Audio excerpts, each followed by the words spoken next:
안녕하세요. 오늘 저희가 함께 살펴볼 자료는 아프리카의 아마존, 바로 주미아 테크놀로지스, JMI에 대한 내용입니다. 네, 반갑습니다. 목표는 아주 명확합니다. 최근에 JMI 주가가 왜 이렇게 요동치는지, 그리고 앞으로 전망은 또 어떤지 한번 깊이 파헤쳐보려고 합니다. 네, 아주 시의적절한 주제인 것 같습니다. 와, 근데 이게 최근 2주 만에요. 주가가 30% 넘게 뛰고 심지어 인수설까지 나왔다니. 정말 뭐랄까 뜨거운 감자 그 자체인데요. 구체적으로 지금 어떤 상황인지 바로 한번 들어가 보죠. 2025년 7월 9일 기준으로 보면 주가는 4.23달러 근처인데 이 변동성이 정말 대단하더라고요. 네, 맞습니다. 바로 전날 그러니까 7월 8일 하루만 봐도 변동폭이 6%가 넘었어요. 최저 4.09달러 찍었다가 최고 4.35달러까지. 와. 네, 그야말로 롤러코스터 장세였죠. 단기 차트만 딱 보면 이 상승세가 꽤 강해 보이거든요. 그래서 일부 분석 보니까 뭐 석 달 안에 6달러, 심지어 8달러 선까지 갈 수도 있다. 이런 예측도 나오던데요. 근데 이 급등의 진짜 이유가 뭘까요? 인수설 때문인가요? 네, 역시 가장 큰 불쏘시개는 그 인수설입니다.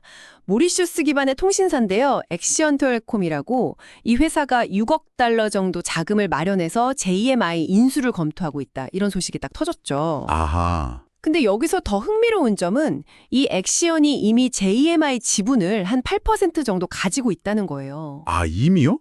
그럼 단순 투자는 아니었을 수도 있겠네요. 그렇죠. 그냥 지켜보는 게 아니라 뭔가 더 큰 그림을 그리고 있었을 수 있다. 이렇게 해석될 여지가 충분한 거죠. 그렇군요. 실제로 이 뉴스 하나만으로도 지난주에 주가가 거의 20% 가까이 폭등했습니다.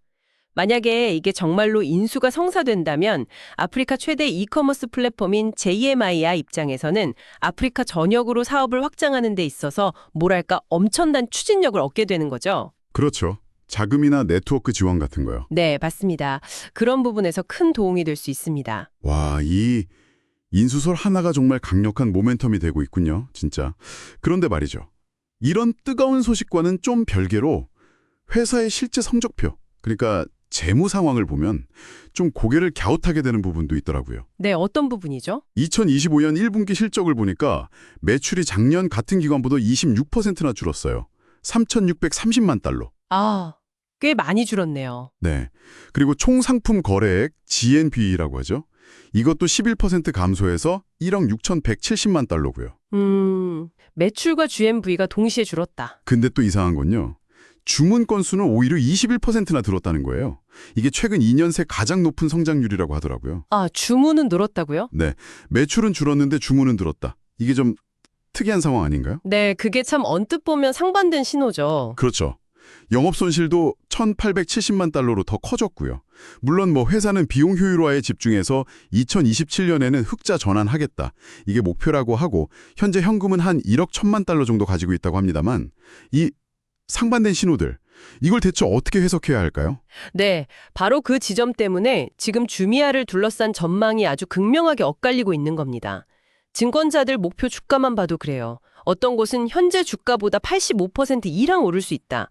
이러면서 11달러까지 제시하기도 합니다. 가운데 그렇죠.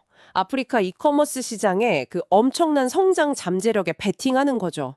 주미아가 선두주자니까요. 잠재력. 하지만 또 다른 쪽을 보면 2025년 전체 평균 예상 주가는 약 3.28달러 수준이에요. 현 주가보다도 낮은 거죠. 그리고 예측 범위를 보면요. 이게 정말 놀라운데 최고 6.36달러에서 최저 0.20달러까지 벌어져 있습니다. 네. 0.20달러요? 그건 뭐 거의 상장 폐지 수준 아닌가요? 맞습니다. 그 정도 예측까지 나온다는 건 현재 주미아가 처한 그 불확실성이 얼마나 극심한지를 아주 단적으로 보여주는 거죠. 이 엄청난 간극 자체가요. 와, 정말 극과 극이네요. 네, 그래서 정리를 좀 해보면 단기적으로는 뭐 인수 기대감이라든지 주물량 증가 같은 이런 긍정적인 소식이 주가를 밀어올릴 수 있는 힘이 분명히 있어요. 하지만 동시에 매출 감소라든지 계속되는 손실, 그리고 아프리카 내에서의 그 치열한 경쟁 같은 구조적인 위험 요인들, 이것도 분명히 존재합니다. 그러니까 당신이라면 이 단기적인 열기에 올라타시겠어요? 아니면 장기적인 펀더멘탈의 그 불안정성에 더 주목하시겠어요? 이게 핵심 질문이 되는 겁니다. 와, 정말 복잡한 상황이네요. 딱 정리해보면 JMIA는 지금 인수 가능성이라는 아주 강력한 호재가 하나 있고 또 주문량 증가라는 긍정적인 지표도 있어요.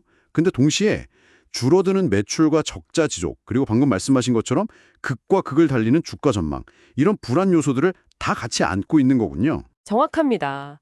그래서 당신께서 이 정보를 가지고 판단을 내리실 때는요. 아프리카 이커머스 시장의 그 엄청난 잠재력, 그리고 인수라는 이벤트성 호재, 이런 밝은 면을 보시는 동시에 회사가 실제로 돈을 잘 벌고 있나, 재무적으로 튼튼한가, 그리고 경쟁은 얼마나 치열한가, 이런 현실적인 리스크 요인들을 아주 균형 있게 보셔야 합니다. 균형 감각이 중요하군요. 네, 단기적인 이슈에 너무 휘둘리기보다는 이 회사의 장기적인 사업 구조, 그 안정성을 좀 더 신중하게 따져볼 필요가 있다는 거죠. 네, 알겠습니다. 그럼 마지막으로 이런 질문을 한번 던져보고 싶네요. 아프리카 대륙의 그 거대한 성장 잠재력, 이걸 생각하면 주미아의 현재 이 혼란스러운 상황이 어쩌면 더 크게 도약하기 위한 일종의 성장통일 수도 있지 않을까? 성장통일 수도 있죠. 아니면 설령 인수가 성사된다고 해도 쉽게 해결하기 어려운 어떤 근본적인 문제의 신호일까? 앞으로 분기별 실적 발표 같은 걸 볼 때 단순히 그래서 흑자 전환은 언제 하는데 이것만 볼 게 아니라 주미아의 진짜 방향성, 진짜 체력을 가늠하기 위해서 당신이라면 어떤 지표를 가장 날카롭게 지켜보시겠습니까? 아주 좋은 질문입니다. 생각해 볼 만한 포인트네요.